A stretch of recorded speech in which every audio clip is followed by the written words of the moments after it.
So this dishwasher, this is a Smeg dishwasher, it's not draining properly, and on the Smeg its error is 06. So I'm going to find out what the problem is.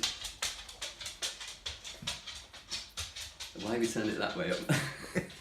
Because now I'm going to go on. So you'll see inside, which unfortunately is still full of dirty dishes, that there's water still in the bottom. And if you turn it off and on again, and try and start the program, and listen carefully.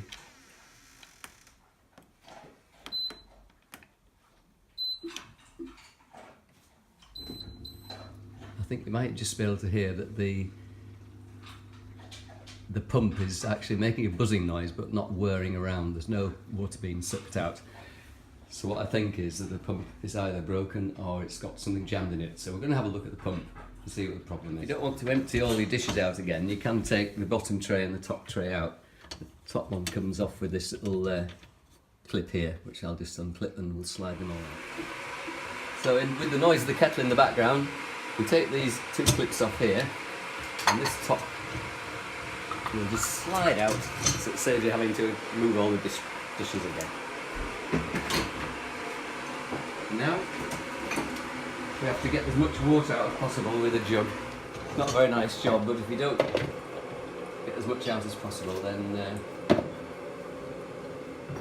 makes a mess on the floor later.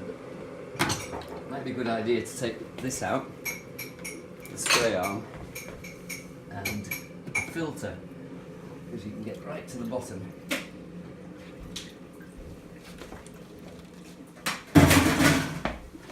And get as much of this horrible grey water out as possible.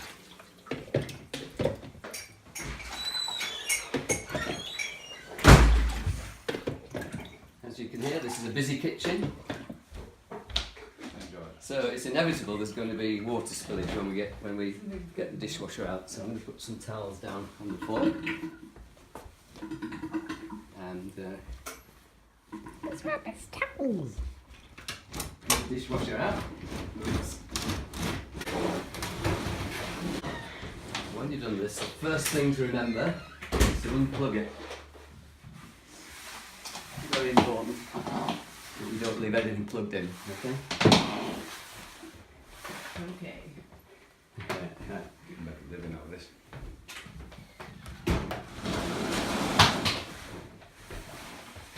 To get to the water pump, we need to be underneath the dishwasher.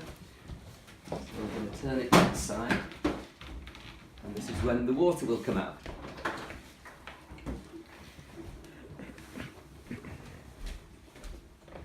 There's an inspection cover at the bottom. Come around here so we can show you. You'll be pleased to know I'm going to edit this later. This is the inspection cover, which you take off in a moment. I've forgotten how to take it off, so to turn it off while I find out. That's called Albert. On this model, the bottom comes off just by unclipping it at the front here.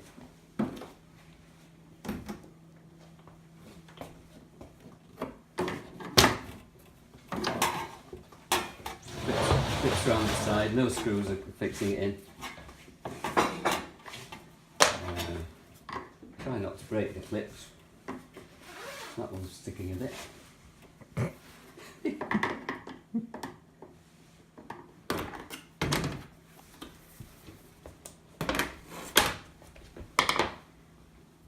Yes?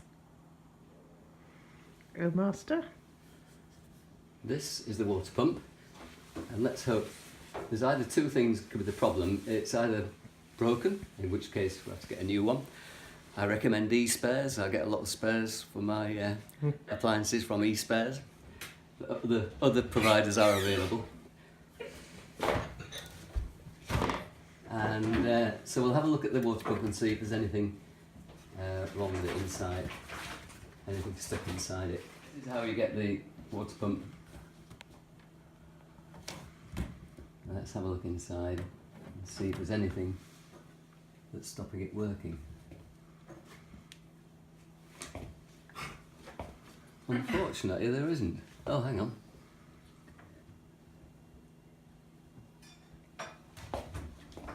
No, doesn't seem to be anything wrong with it, huh? Oh dear.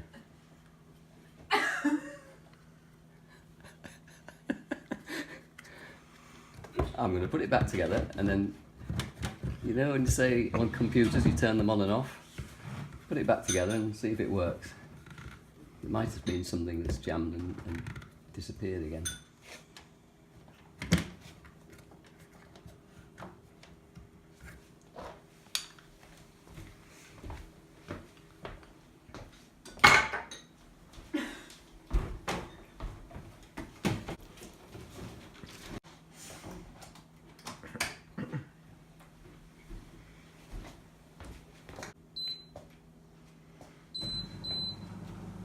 Listen to that, the pump is working.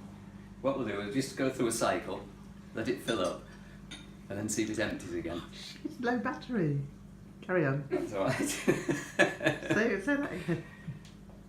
It would seem that on this occasion, I couldn't see anything sticking inside the pump, but before I found out pieces of glass and things which have got through the filter. Anyway, it seems like taking the pump to bits and putting it back together again has got it to work. So I'm just going to put it on a rinse cycle, let it fill up, and if it drains, then we fixed it. I don't know if you can hear, but now the pump is draining. So for whatever reason, we've fixed it.